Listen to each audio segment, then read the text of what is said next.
حضرت جنید بغدادی رحمت اللہ تعالی علیہ بیان فرماتی ہے کہ ایک بار میرا کوفہ جانا ہوا۔ وہاں ایک مالدار کے عالی شان محل پر نظر پڑی جس سے عیش و عشرت خوب جھلک رہا تھا۔ دروازوں پر نوکروں کا جھرمٹ تھا۔ دریچے میں ایک اچھی آواز والی کنیز یہ نغمہ گا رہی تھی: الا یا دارو لا يدخلک حزن ولا يعبس بساکنک الزمان، یعنی اے گھر، تجھ میں کبھی بھی غم داخل نہ ہو اور تجھ میں رہنے والوں کو زمانہ کبھی بھی پامال نہ کرے۔ کچھ عرصے بعد میرا پھر اس محل سے گزر ہوا تو میں نے دیکھا کہ اس کے دروازے پر سیاہی چھا رہی تھی، نوکر غائب تھے اور اس ویران محل پر بوسیدگی کے آثار تھے۔ میں نے اس محل کی ویرانی کے بارے میں معلوم کیا تو پتہ چلا کہ اس محل کا مالک مر گیا، نوکر چلے گئے، بھرا گھر اجڑ گیا اور عظیم الشان محل ویران ہو گیا۔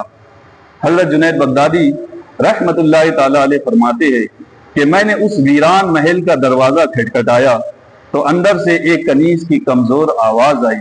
میں نے اس سے پوچھا کہ اس محل کی شان و شوکت اور اس کی چمک دمک کہاں گئی اور اس میں بسنے والوں کا کیا ہوا؟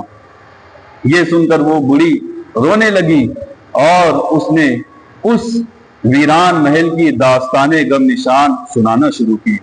اس نے کہا، اس محل کے رہنے والے عارضی طور پر یہاں رہائش پذیر تھے۔ تقدیر نے انہیں محل سے قبر میں منتقل کر دیا۔ اس محل کا رہنے والا ہر فرد خوشحال اور اس کے سارے مال و اسباب کو زوال لگ گیا، اور یہ کوئی نئی بات نہیں ہے۔ دنیا کا تو یہی دستور ہے کہ جو اس میں آتا ہے خوشیوں کا گنج پاتا ہے، بالآخر وہ موت کا رنج پاتا ہے اور پھر ویران قبرستان میں پہنچ جاتا ہے۔ جو اس دنیا کے ساتھ وفا کرتا ہے یہ ضرور اس کے ساتھ بے وفائی کرتی ہے۔